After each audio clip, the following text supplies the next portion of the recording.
La americanidad como concepto o América en el moderno sistema mundial. Texto escrito por Aníbal Quijano e Immanuel Wallerstein en diciembre de 1992. Segunda parte.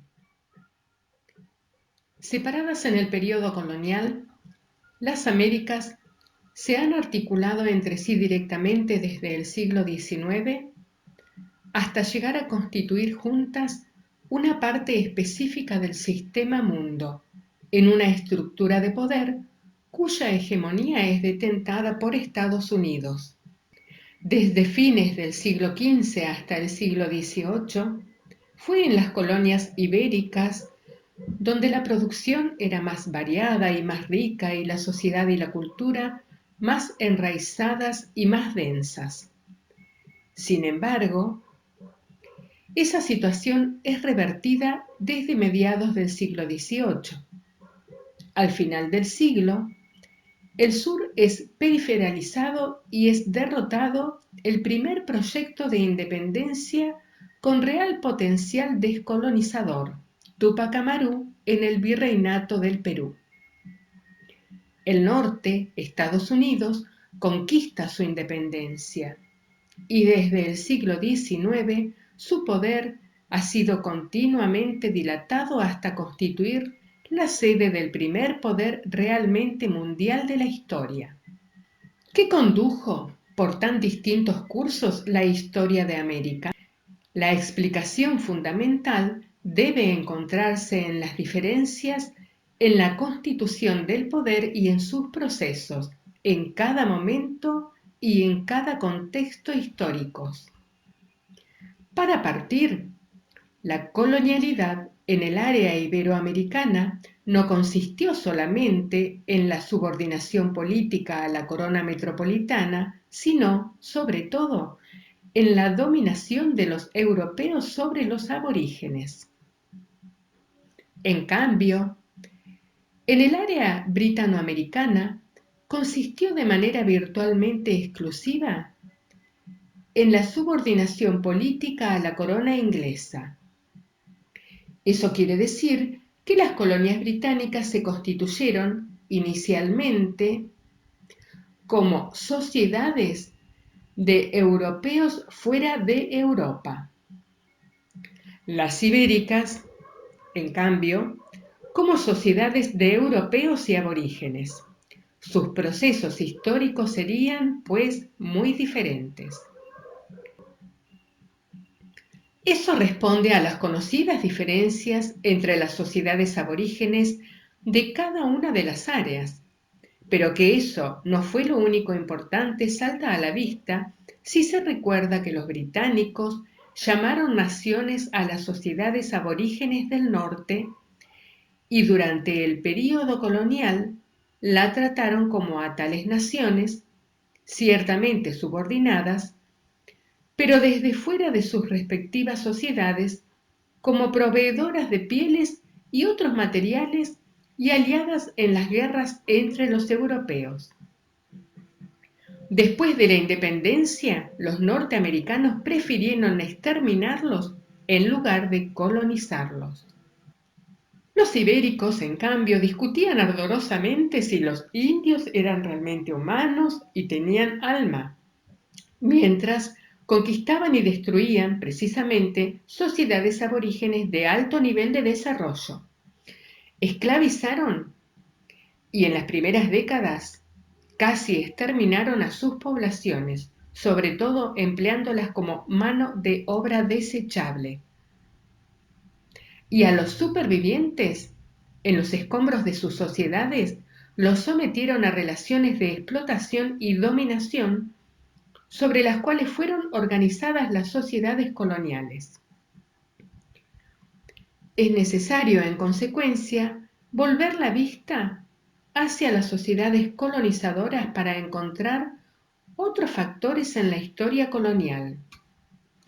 Hay que recordar, primero, que con la conquista, colonización y bautismo de América, al terminar el siglo XV, comienza la historia del mercado mundial, del capitalismo y de la modernidad. La llegada de los británicos a la otra América, poco más de un siglo después, ocurre ya cuando esa nueva historia está en pleno proceso. En consecuencia, las sociedades colonizadoras eran radicalmente diferentes y lo serán también las modalidades de colonización y sus implicaciones sobre cada metrópoli y sobre cada sociedad colonial. En el primer momento del primer encuentro con América, España está terminando la reconquista e iniciando la formación del Estado central. El establecimiento de la dominación colonial en esas condiciones tuvo implicaciones peculiares en la sociedad ibérica. Durante el siglo XVI, la corona combina la centralización del Estado con un modelo señorial de poder, ya que destruye la autonomía, la democracia y la producción de los burgos, para ponerlos bajo el señorío de la nobleza cortesana. La Iglesia encarna la Contrarreforma y es dominada por la Inquisición. La ideología religiosa legitima la expulsión de los agricultores y artesanos mozárabes y mudéjares, así como de los comerciantes y financistas judíos. Eso no evita que las riquezas coloniales estimulen la difusión de las prácticas materiales y subjetivas del mercantilismo. Pero queda estancado el tránsito entre el capital mercantil y el industrial en la península, lo que además se agrava durante la crisis europea del siglo XVII. La simultaneidad y el desencuentro entre las prácticas sociales mercantilistas y los patrones y valores formales de origen señorial en la sociedad ibérica es el producto característico de ese proceso. Son la sociedad y el momento fijados para siempre en la más grande imagen histórica de la literatura europea. Don Quijote aún ve gigantes y contra ellos arremete lanza en ristre, pero, no por casualidad, son molinos de viento que lo reciben y dan en tierras con él. Todo ello no habría sido, quizás, posible sin la súbita adquisición de las inmensas metalíferas y del trabajo gratuito virtualmente inagotable de la América colonial, que permitían el reemplazo de la producción local y de las clases y grupos productores. De otro lado, la corona se lanza a expandir su poderío europeo por motivaciones dinásticas de prestigio, no de beneficios mercantilistas. Los ingentes gastos respectivos son sostenidos por las riquezas coloniales, pero con la producción local estancada, ellas son transferidas en beneficio de los banqueros centroeuropeos y de los industriales y comerciantes británicos, franceses, holandeses o flamencos. Como consecuencia, durante el siglo XVII España pierde la lucha europea frente a Inglaterra y las sociedades ibéricas ingresan en un largo periodo de periferalización. Las implicaciones de todo ello en la conformación de la sociedad colonial fueron decisivas. El conquistador ibérico es mentalmente portador de modelos de poder y de valores sociales de carácter señorial, a pesar de que sus actos y motivaciones en la conquista corresponden a las tendencias del mercantilismo. Por ello, en el primer momento de la organización del poder colonial, detrás de la encomienda indiana y del encomendero es discernible la sombra del patrón feudal. Pero en el desmantelamiento del régimen encomendero, no mucho después, y en la imposición de la centralización político-burocrática de las colonias bajo el poder de la corona, actúan ya las necesidades del mercantilismo. Aquel orden político fue centralizado y burocrático y en ese sentido no feudal, pero fue también señorial, arbitrario, patrimonialista y formalista. La estructura productiva fue montada ante todo para el mercado externo y fue desmedrado el mercado interno, lo que no equivale al consumo interno, que ciertamente fue muy grande, especialmente el señorial y el eclesiástico, pero cuyos elementos no pasaban en su mayor parte por el mercado. El señorío se exacerbó en las relaciones con los indios y los negros, con todas sus implicaciones psicosociales, el desprecio al trabajo, sobre todo el manual, el cuidado del prestigio social, la honra y sus correlatos, la obsesión con las apariencias, la intriga, el chisme, la discriminación. El cambio dinástico por los Borbones en el siglo XVIII no fue ventajoso para las colonias. La nueva geografía de la administración colonial española benefició en la práctica los intereses del comercio inglés por el Atlántico.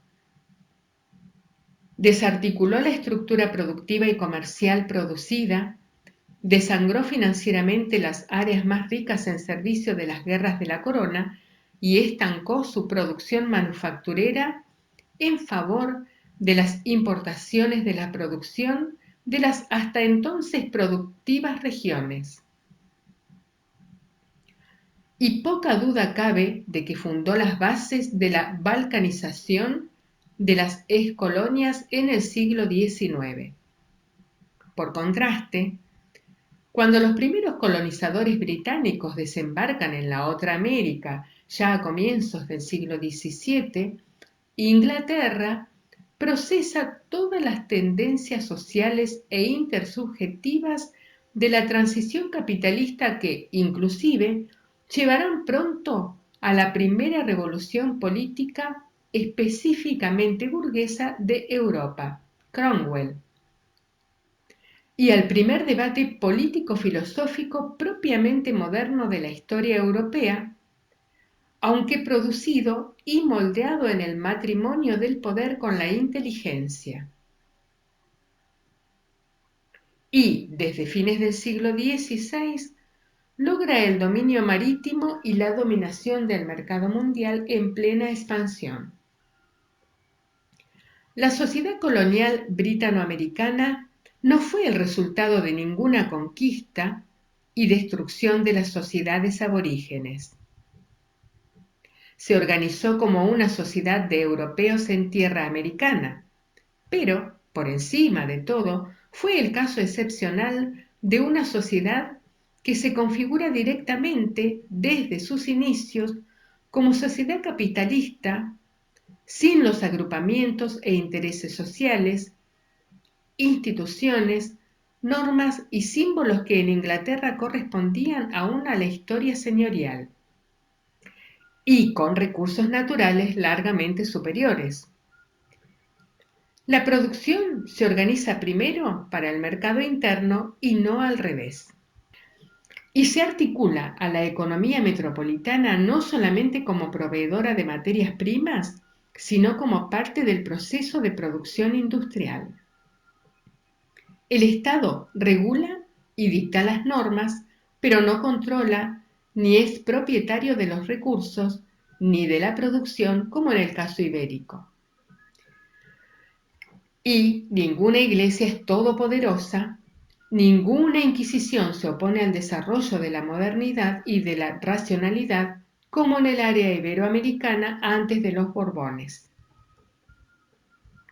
Inclusive el régimen esclavista se establece ya formando parte del engranaje del capitalismo. Es verdad que produce y permite al señorío en las relaciones sociales, pero modulado por el hecho de operar con mercancías, incluido el esclavo, para producir mercancías por motivaciones y necesidades de beneficio. No se opone sino impulsa la innovación tecnológica que hace parte de la revolución industrial. Al revés del señorío ibérico sobre mano de obra india gratuita, cuya fuerza de trabajo no es mercantilmente producida. Los procesos de independencia tienen, por todo ello, lógicas e implicaciones muy distintas en cada lado. Las colonias iberoamericanas llegan al final del siglo XVIII con economías estancadas, con patrones de poder social y político en crisis. Derrotados el movimiento de Túpac Amaru en 1780, las revueltas independentistas solo corresponden muy parcialmente a la revuelta anticolonial india o a las necesidades de la expansión capitalista y de su control nacional. De hecho, en los centros coloniales principales, la emancipación solo culmina exitosamente cuando los señores dominantes deciden autonomizarse respecto del régimen liberal en la España de comienzos del siglo XIX. Se está lejos de una revolución. Al terminar el colonialismo ibérico, en las excolonias no están presentes fuerzas sociales hegemónicas o capaces de articular y dirigir coaliciones hegemónicas para preservar la unidad política del área iberoamericana y ni siquiera para erigir y sostener establemente un Estado local. El caso de Brasil fue diferente, pero no se independizó sino mucho más tarde. En cambio, las excolonias britanoamericanas se organizan inmediatamente como los Estados Unidos de América, con un orden político bajo una hegemonía social muy clara, con un Estado fuerte, pero con una sociedad civil provista de mecanismos para regular sus relaciones con las instituciones estatales. La independencia combina las exigencias del desarrollo capitalista nacional y las del debate político ordenado sobre las nuevas bases de modernidad-racionalidad. Nada sorprende, en consecuencia, que en la perspectiva norteamericana la independencia tenga el lugar de toda una revolución, la Revolución Americana. Las dos Américas ingresaron en el siglo XIX con muy desiguales condiciones y por caminos muy distintos. Estados Unidos siguió un patrón de desarrollo, de nuevo, excepcional. Se fue constituyendo como nación al mismo tiempo que como centro hegemónico imperial. De ello, el destino manifiesto es una ceñida expresión ideológica. Ese patrón ha tenido varias etapas y modalidades históricas. Primero, la expansión territorial violenta que permitió a Estados Unidos duplicar en menos de 80 años el territorio continental heredado a costa del territorio de los indios del oeste y de la mitad del mexicano. Segunda, la imposición de un cuasi protectorado sobre los países del Caribe y Centroamérica, incluyendo el rapto de Panamá y la construcción y control del Canal de Panamá, así como sobre Filipinas y Guam. Tercera, la imposición de una hegemonía económica y política sobre el resto de América Latina, desde el fin de la Primera Guerra Mundial. Y cuarta, desde la Segunda Guerra Mundial, la imposición de su hegemonía sobre todo el mundo, conduciéndolo a integrarse en un orden global de poder. Dos factores decisivos deben ser anotados a ese respecto. Uno, el rápido desarrollo capitalista de Estados Unidos, que ya a fines del siglo XIX le permite competir con Europa y con Inglaterra en particular. 2. Su asociación hegemónica con Inglaterra después de la Primera Guerra Mundial, frente a Europa y América Latina, lo que finalmente llevará al apoyo británico a la hegemonía mundial de los Estados Unidos. Durante el mismo periodo, América Latina se balcaniza, se desangra en guerras de frontera y en guerras civiles en cada país. El poder se organiza sobre bases señorial mercantiles. Se estanca el desarrollo del capital y de sus respectivas relaciones sociales. El pensamiento moderno, en esas condiciones, sufre la kafkiana tortura del exilio interior o de la fuga utópica.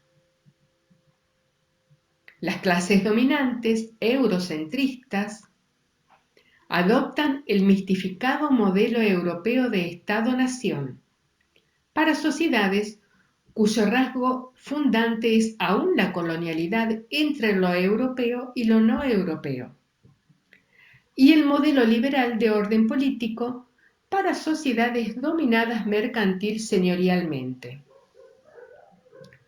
Todo ello permite la perduración del carácter dependiente del patrón de desarrollo histórico y la subordinación al imperialismo europeo, primero, y estadounidense, después.